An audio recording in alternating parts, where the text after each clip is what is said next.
The third juz can be split into 4 passages. Contained in the first passage from ayah 253 to 260 is the greatest treasure, the ayah where Allah subhanahu wa ta'ala introduces himself to his creation.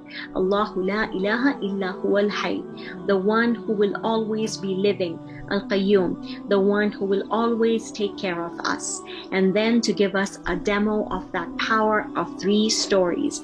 Nimrod's debate with Ibrahim alayhi salam in 258. 259, the story of a town in ruins brought back to life miraculously.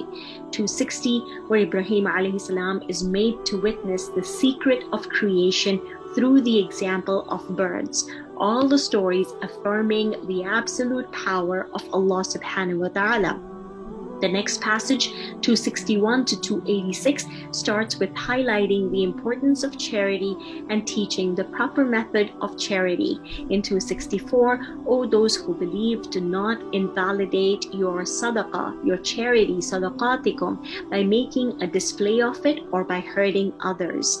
Ayah 275 mandates the rejection of interest as a condition of true faith.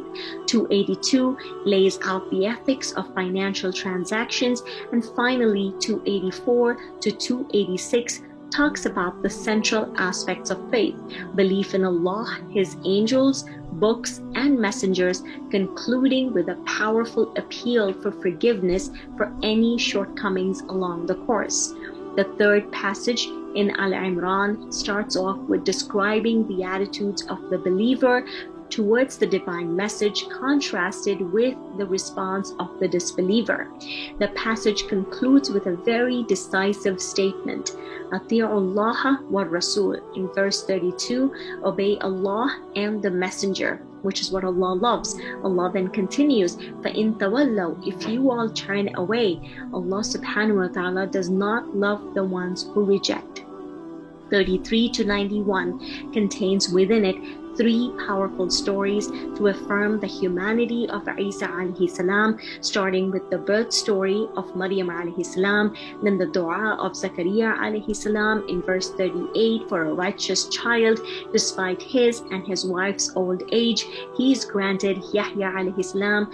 Verse 42 begins the story of the miraculous birth of Isa alayhi salam, his status as a prophet with Bani Israel, their rejection of him, until Allah subhanahu wa ta'ala talks about how he raised him up alive miraculously.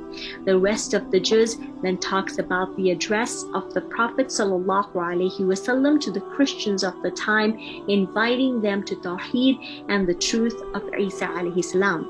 Great points that we can use in our da'wah efforts, which then brings us to the end of the juz.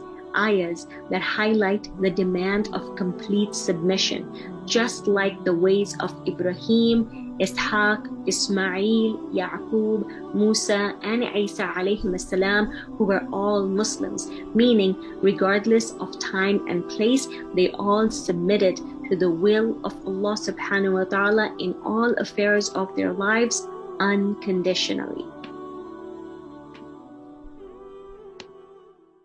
من أجبت دعاء نوح فانتصر وحملته في فلكك المشحون يا من أحال النار حول خليله روحا وريحانا